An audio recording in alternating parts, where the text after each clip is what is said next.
Yo les boys, bienvenue à tous dans l'épisode 53 de la série Saviez-vous que, j'espère que vous allez bien, pour ma part, tranquille. On va dire en quelque sorte que j'ai réussi à trouver l'équilibre entre l'euphorie et mes pensées de joie, et la mélancolie et mes pensées tristes. Je me contente juste d'avancer.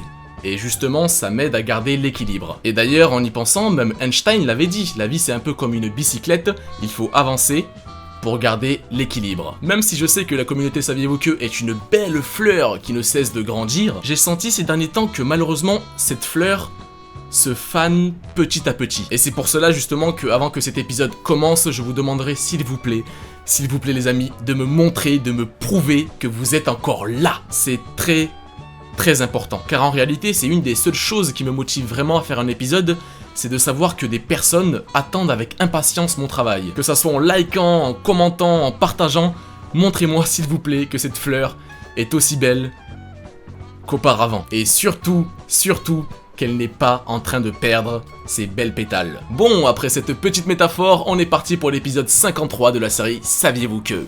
Let's go!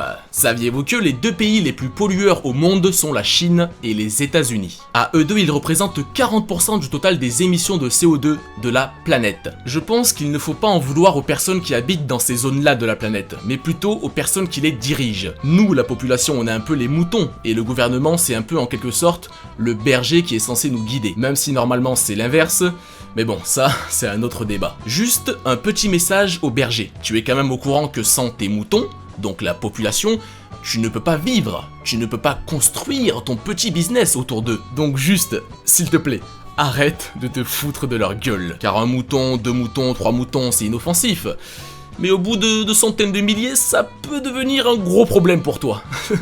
Si tu vois ce que je veux dire bien sûr. Saviez-vous que l'araignée Goliath est la plus grande espèce de mygale découverte à ce jour, avec 30 cm d'envergure pour un poids de 120 à 130 grammes. Et saviez-vous que le mâle ont une espérance de vie de 3 à 6 ans. Et écoutez bien les femelles pour leur part de 6 à 15 ans. Et en élevage ça peut monter jusqu'à 28 ans. C'est énorme. Je tiens juste à vous préciser que les chiens, eux, si on prend toutes les espèces en compte, ont une espérance de vie de seulement de 10 à 13 ans. Saviez-vous que les humains, les singes, plus particulièrement les bonobos et les dauphins sont les seules espèces à parfois avoir des rapports entre eux juste pour le plaisir? Saviez-vous que le mur de Berlin mesurait 155 km de long? Pour ceux qui ne savent pas, le mur de Berlin a été construit à partir de la nuit du 12 au 13 août 1961, pour en gros mettre fin à l'exode croissant de ses habitants vers la République fédérale d'Allemagne.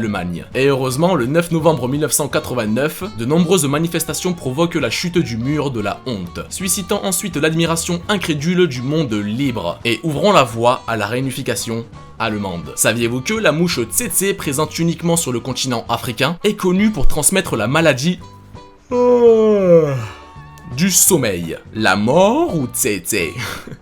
Petite référence. Saviez-vous que si nous clignons des yeux, c'est pour maintenir l'hydratation de notre cornée. À chaque passage, la paupière étale le liquide lacrymal, c'est-à-dire en gros les larmes sur notre œil. Ainsi, l'hydratation du globe oculaire est maintenue. Voilà, en gros, c'est pour ça que nous clignons des yeux. Saviez-vous que Laika est une chienne du programme spatial soviétique, lancée à bord de l'engin spatial Sputnik?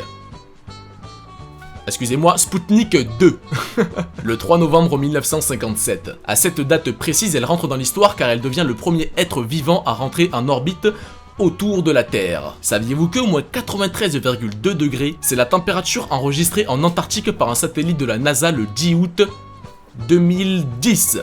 Oui, c'est ça. Et le truc étonnant, c'est que c'est la plus basse température jamais observée sur la planète Terre. Et saviez-vous qu'avec une superficie de 14 millions de kilomètres carrés, l'Antarctique est plus petit que l'Asie, mais par contre plus grand que l'Europe? Saviez-vous que à Paris, le musée du vin est situé rue des Eaux? Et d'ailleurs, saviez-vous que l'eau est l'élément majeur du vin, de 800 à 900 grammes par litre? Saviez-vous que un palindrome est une phrase ou un mot qui peut se lire dans les deux sens, comme par exemple coloc, kayak, ici, elle, etc. Saviez-vous que le 21 janvier 2014, le youtubeur Lavapix a mis en ligne une vidéo où il met une petite canette de Coca-Cola en plein milieu de la lave? Je vous ai mis le lien de la vidéo en description, un conseil, allez la voir, c'est plutôt intéressant et surtout très original. Ce youtubeur fait aussi plein d'expériences avec différents objets mais toujours dans le thème de la lave. Saviez-vous que l'œil humain ne pèse que 7 grammes et son diamètre moyen est de 24 mm. Malgré sa petite taille, il est constitué de 130 millions de photorécepteurs. L'œil me fascinera toujours, il est tellement petit et complexe à la fois. Saviez-vous que 2 études menées en Nouvelle-Zélande et à Hawaï ont montré que plus de la moitié de l'alimentation des albatros est constituée de plastique et de briquet. Plus de la moitié de leur putain d'alimentation. C'est insensé, mais c'est pourtant vrai. Saviez-vous que la moule perlière d'eau douce Margalitifera est une espèce connue pour sa longévité? Sa durée de vie peut atteindre 150 ans. Et quand je pense que j'étais choqué de l'espérance de vie de l'araignée Goliath tout à l'heure, waouh! Saviez-vous que le C de l'équation E égale mc2 représente la célérité, en gros la vitesse de propagation de la lumière dans le vide? Saviez-vous que le mannequin à cuisses jaunes, oiseau que l'on trouve au Mexique, en Amérique centrale et au nord de l'Amérique du Sud, est principalement connu pour la parade nuptiale du mâle qui marche à reculons. Pour vous faire une idée, un peu dans le style du moonwalk à la Michael Jackson. Je vous conseille de prendre le temps après cet épisode d'aller voir une petite vidéo de cet oiseau, c'est vraiment marrant. Saviez-vous qu'il existe une ville qui s'appelle Rome sur chaque continent de la Terre? Pour l'Amérique, l'Europe, l'Océanie et l'Afrique, j'ai vérifié, mais par contre pour l'Asie, j'ai pas trouvé. Saviez-vous que, afin de tester la résistance du corps à un long voyage dans l'espace, la NASA recrute ou ont recruté des volontaires pour rester au lit pendant 70 jours. Le salaire pour la durée de la mission était d'environ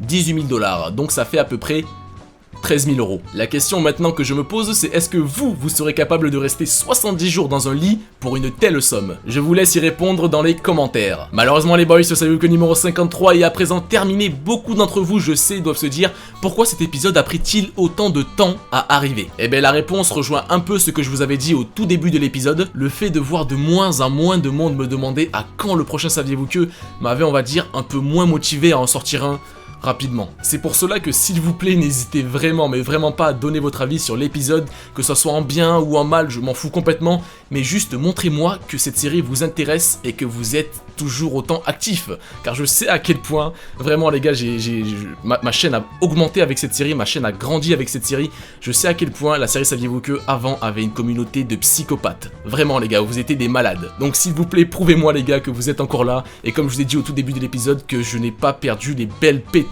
de ma fleur. J'aime trop faire des métaphores. Donc voilà, merci, un grand merci, toute ma gratitude aux personnes qui aideront tout simplement cette série à avancer. Bon, maintenant passons au bonus pour remercier les personnes qui sont restées jusqu'à la fin de l'épisode. Merci les gars. Saviez-vous que Homo sapiens signifie en latin homme savant? Et saviez-vous que une des caractéristiques qui différencie l'homme de l'animal, ou plutôt l'homme de la bête, car scientifiquement nous sommes des animaux, ce qui nous différencie, c'est notre capacité à réfléchir sur nos actes avant d'agir. Je prends le premier exemple qui me vient à l'esprit, vous prenez 3 humains, vous les mettez à droite, vous prenez 3 chiens, vous les mettez à gauche, vous balancez un bout de viande au milieu des deux groupes, on est bien d'accord que sans même réfléchir, les 3 chiens vont sauter sur la viande. Par contre, là, ce qui est intéressant, c'est que les 3 humains, eux, vont réfléchir, vont d'abord se poser des questions avant d'agir, comme d'où vient cette viande, à qui elle appartient, est-ce que je peux la manger? Vous voyez, c'est ça qui nous différencie de la bête. Je ne dis pas que l'humain est plus intelligent que l'animal, loin de là. Je dis juste que l'humain réfléchit plus aux conséquences de ses actes avant d'agir. Et c'est bien beau de dire qu'on est intelligent, qu'on a conscience de nous-mêmes, qu'on est supérieur aux animaux, mais pour ma part, l'intelligence c'est plus un fardeau qu'un sac à dos. C'était Coco. À très bientôt.